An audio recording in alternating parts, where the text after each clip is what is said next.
In this the thief story अब तक हमने देखा किस तरह से अनिल के घर में ट्रस्ट कर कर हैरी सिंह जो एक चोर होता है वो आकर रहने लगता है और धीरे धीरे उसका दिल जीतता है और उसके साथ उसके घर पर एज अ सर्वेंट रहने लगता है। बट अनिल को बिल्कुल पता नहीं लगता है कि वो चोर है या कुछ। वो उसको काइंड हार्टेड होता है और वो उसको पढ़ाने के लिए बोलता है कि मैं धीरे धीरे तुम्हें सारा कुछ पढ़ाऊँगा, लिखाऊँगा, सारा कुछ सिखाऊँगा। तो ये सोचकर वो काफ़ी खुश होता है और वो कहता है कि मैंने कभी सोचा नहीं था कि मैंने कभी पढ़ना लिखना भी सीखना है। तो इस तरह से जब अनिल अपना पब्लिशर से अपनी मैगज़ीन, अपने जो नोट्स होते हैं वो बेचकर जब आता है तो उसको पैसे मिलते हैं और उन पैसों को वो खर्च करता है और रात को आता है घर पे सोने के लिए। तो ये देखकर जो हैरी सिंह है उसको काफ़ी टेंशन होने लग जाती है। वो कहता है कि अगर इस तरह से अनिल ने अपने सारे पैसे गंवा दिए, फ्रेंड्स के साथ ही बांट दिए, तो मुझे वो पेमेंट नहीं करेगा और सारे पैसे ऐसे ही ख़राब हो जाएंगे। तो जब अनिल सो जाता है तब वो क्या करता है। Anil was asleep, a beam of moonlight stepped over the balcony, fell on the bed. I sat up on the floor considering the situation. If I take the money, I could catch the 10:30 express to Lucknow. अब वो क्या कहता है कि चांदनी रात का time था, अनिल सो गया था, उसके बेड के पास नीचे आके वो लेट जाता है और वो सोचता है कि अगर मैं इससे पैसे ले लूँ तो मैं सुबह 10:30 की गाड़ी से ही लखनऊ वापस चला जाऊँगा। Sleeping on the blanket I crept up to the bed. Anil was sleeping peacefully. तो ऐसे ही ब्लैंकेट की धीरे धीरे चलते चलते वो बेड के पास चला जाता है और वो देखता है अनिल बड़े प्यार से सो रहा होता है, शांति से। His face was clear and unlined. उसका फेस बिल्कुल साफ दिखता है। Even I had more marks on my face than mine was mostly scars. तो उससे हिसाब से मेरा जो फेस है वो काफ़ी स्कार्स से भरा हुआ है और उसका फेस जो है वो बिल्कुल साफ सुथरा है। My hand slid under the mattress searching for the notes. फिर उसने मैट्रेस के नीचे से हाथ घुसाकर, जैसे आप पिक में देख सकते हो, मैट्रेस के नीचे से हाथ घुसाकर वो नोट निकालने की कोशिश कर रहा था। When he found them, I drew them out without a sound. और जब उसको मिल जाते हैं तो वो धीरे से उसको निकाल लेता है। Anil side in his sleep and turn on his side towards me. तो अनिल धीरे से हिलकर उसके तरफ मुंह कर लेता है। I was startled and quickly crawled out of the room. और वो जल्दी से अपना हाथ साइड करके नीचे हो जाता है और जल्दी से, जैसे बच्चे क्रॉलिंग करते हैं ना, अपने घुटनों पर चलते हैं, वैसे ही अपने घुटनों पर चढ़कर रूम से बाहर आ जाता है। When I was on the road, I began to run. I had the notes at my waist. I held there by the string of my pajamas. तो वो अपने पैजामा के साथ उन नोट्स को बांध कर वहाँ से भागने की तैयारी शुरू कर देता है और वो रोड पे आ जाता है। I slowed down to walk and counted the notes. 600 rupees in 50s. I would live like an oil reached arrow for a week or two. तो वो कहता है कि 600 रुपये थे 50-50 के पैसों में और नोट 50 का था और टोटल 600 रुपीज़ थे। और वो कहता था कि जैसे एक काफ़ी अरबियन बंदा जैसे रहता है जिसके पास बहुत सारा पैसा होता है, तो उस तरह से वो 1-2 हफ्ते के लिए तो इन पैसों के साथ रह ही सकता है। तो वो उन पैसों को लेकर दौड़ जाता है।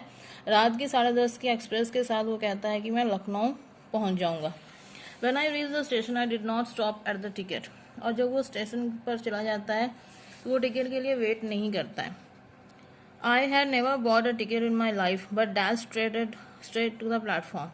उसने कहा कि मैंने कभी अपनी लाइफ में टिकट नहीं खरीदी है, ऐसे ही मैं प्लेटफॉर्म में बैठकर किसी भी गाड़ी में चला जाता। The Lucknow Express was just moving out. The train had still to pick up speed, and I should have been able to jump into one of the carriages. But I hesitated. For some reason I can't explain, and I lost the chance to get away. अब वो कहता है कि Lucknow express अभी चलने की तैयारी में ही है, बस उस स्पीड करने ही लगी थी, मैं जल्दी से दौड़कर वहाँ पर बैठ जाता। पर उसके बाद उसको थोड़ी शर्म आती है और वो एक्सप्लेन नहीं कर पाता है और वो उस गाड़ी को नहीं पहुंच सकता, उस पर नहीं बैठ सकता। When the train had gone, I found myself standing alone on the deserted platform. जब वो ट्रेन चली जाती है तो वो कहता है, वो काफ़ी मीन्स दुखी होता है, पछताता है और वो प्लेटफॉर्म में ही रह जाता है। I had no idea where to spend the night. उसको बिल्कुल समझ में नहीं आता कि वो रात को कहाँ रहे।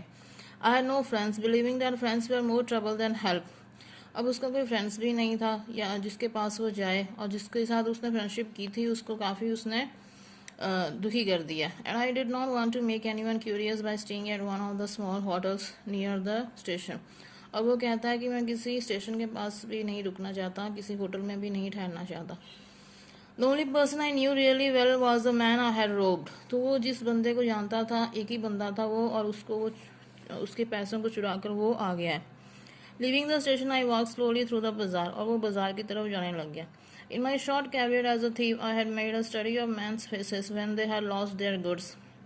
The greedy man showed fear, the rich man showed anger, the poor man showed acceptance.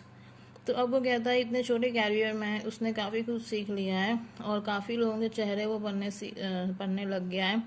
अब वो बताता है जो लालची बंदा होता है वो डर जाता है, जो अमीर होते हैं वो उनको गुस्सा आने लग जाता है, और जो पुअर लोग होते हैं वो इस सोच में ही रहते हैं कि अगर हमारा हुआ तो वो आ जाएगा हमारे पास। मीन्स उसको ऐसा लगता है कि कहीं क्या पता कभी हमारे पैसे हमें वापस मिल जाए। But I knew that Anil's face when he discovered the theft would show only a touch of sadness. और वो कहता है मुझे अनिल का फेस पता है, अगर उसको पता लगा तो वो धीरे हल्का सा दुखी होगा बस। Not the loss of money but the loss of trust. और वो इस बात के लिए नहीं दुखी होगा कि उसके पैसे उसने गवा लिए हैं, बट उसने इस बात का दुखी करना है कि मैंने जिस बंदे पर इतना भरोसा किया वो मुझे धोखा देके चला गया। I found myself in the Medan and sat down on a bench. वो मेडन मीन्स वहीं पे एक रास्ता जहाँ पे खाली जगह, वहाँ पे वो बैठ जाता है और बेंच के पास खड़ा रहता है, बैठ जाता है। The night was chilly, night काफ़ी ठंडी थी। इट वॉज अर्ली नवंबर का टाइम था। And a little drizzle added to my discomfort, और हल्की सी बारिश होने लग गई। Soon it was raining quite heavily, और धीरे धीरे बहुत जोर से तेज तूफानी बारिश होने लग गई। My shirt and pyjama stuck to my skin and cold wind blew the rain across my face. My shirt और पायजामे इतना गीले हो गए थे कि उसके कपड़े जो थे उसके स्किन के साथ स्टक हो गए थे, और जो विंड थी, जो हवा चल रही थी, उससे उसका फेस पानी से मीन्स बारिश से बिल्कुल भीग चुका था। मीन्स वो काफ़ी गीला हो गया था। I went back to the bazaar and sat down in the shelter. वो फिर से बाजार वापस जाता है और किसी के घर के पास जाकर खड़ा बैठ जाता है। Of the close tower the clock showed midnight. अब घड़ी का टाइम जो था वो 12 बज चुका था। I felt for the notes, they were damage from the rain. उसको काफ़ी तरस आया उन नोटों पर क्योंकि वो ख़राब हो गए थे बारिश के पानी से। Anil's money, in the morning he would probably have given me 3 rupees to go to the cinema but now I had it all. अब वो कहता है कि अनिल अगर उठता तो मुझे सुबह 2-3 रुपये दे देता कि तुम जाके सिनेमा में कोई फिल्म देख कर आ जाओ, बट अभी मेरे पास सारे पैसे ही हैं। I couldn't cook meals, learn to bazaar और learn to write whole sentence any more. अब वो कभी भी उसके लिए खाना नहीं बना सकता, ना बाज़ार जा सकता है खाना ख़रीदने के लिए, मीन सामान ख़रीदने के लिए, और ना ही वो कभी होल सेंटेंस लिख सकता है। जैसे अनिल ने उसको अभी सिर्फ लेटर्स ही सिखाए थे, उसको ये कहा था कि मैं तुम्हें होल सेंटेंस सिखाऊंगा, बट अभी वो अपनी लाइफ में कभी नहीं सीख सकता। आई forgotten about them in the excitement of theft. तो वो सारा कुछ भूल जाता है उन पैसों को देख कर। With sentences I knew could one day bring me more than a few hundred rupees. तो उसने कहा कि अगर उन सेंटेंसेस को वो सीख लेता तो उन सेंटेंसेस का जो वैल्यू थी वो इन 600 रुपये से बहुत ज़्यादा थी। It was a simple matter to steal and sometimes just as simple to be caught. वो कहता है कि ये बहुत सिंपल मैटर है कि हम किसी को चोरी कर लें और बाद में हम पकड़े जाएं, but to be a really big man, a clever and respected man was something else. But अगर हम एक बड़े आदमी बनना चाहते हैं, एक चालाक बंदा बनना चाहते हैं, रेस्पेक्टेड बनना चाहते हैं, तो उसके लिए हमें काफ़ी कुछ करना पड़ता है। I should go back to Anil, I told myself, if only he learn to read and write. अगर उसने पढ़ना लिखना है तो वो अनिल के पास वापस चला जाए। इस तरह से वो अपने आप को समझा रहा है। I hurried back to the room feeling very nervous, for it is much easier to steal something than to return it undetected. वो सोच रहा है कि वो जल्दी से दौड़ के चला जाए और काफ़ी डरा हुआ होता है। उसको ये पता होता है कि चुराना आसान है पर वापस उस जगह पे रखना काफ़ी मुश्किल है। I open the door quietly then stood in the doorway in clouded moonlight. वो खोल कर वहाँ पर खड़ा हो जाता है और वो बारिश वाले दिन वहाँ पे काफ़ी बादल हुए होते हैं। And Anil was still asleep. Anil सोया हुआ होता है। I crept to the head of the bed and my hand came out with the notes. और वो हेड के पास अपना I crept to the head of the bed. उसने बेड के पास अपना हेड रख लिया है और उसके हैंड पे जो नोट्स थे वो उसके साथ ही थे। I felt his breath on my hand, और मीन्स वो इतना पास हो गया था अनिल के सिर के नीचे जब वो पैसे रखने गया था तो उसको ऐसे लगा कि उसकी जो धड़कन है वो उसके हाथ के पास चल रही है। I remained still for a minute, then my hand found the edge of the mattress and slipped under it with the notes। और उसके बाद वो धीरे धीरे अपने हाथ को मैट्रेस के नीचे रखकर वो नोट्स को वहीं पर रख देता है। I awoke late next morning to find that Anil has already made the tea। वो रात को लेट नाइट सोते हुए काफ़ी लेट उठता है और वो देखता है कि अनिल ने अब तक चाय बना ली है। He stretched out his hands towards me। उसने मेरी तरफ हाथ बढ़ाया और मुझे चाय दी। There was a 50 rupees note between his fingers। और उसके फिंगर्स के बीच में 50 रुपए थे। My heart sank। मेरा हार्ट बिल्कुल मीन्स नाजुक हो गया। I thought I had been discovered। I made some money yesterday। He explained। उसने कहा कि नहीं कुछ नहीं हुआ है, बस तुमने कुछ पैसे कमाए हैं, मैं वही तुम्हें देने आया हूँ। Now you will be paid regularly। अब तुम्हें महीने के महीने तनख्वाह तुम्हें मिलती जाएगी। My spirits rose। वो उसकी जो स्पिरिट थी वो काफ़ी जाग उठी। But when I took the note I saw it was still wet from the night's rain। और जब उसने नोट पकड़े तो वो अभी भी वैसे ही गीले थे जैसे पहले उसने नाइट को रखते वक्त जैसे गीले थे। Today we will start writing sentences, he said। उसने कहा कि अब हम सेंटेंस लिखना स्टार्ट करेंगे।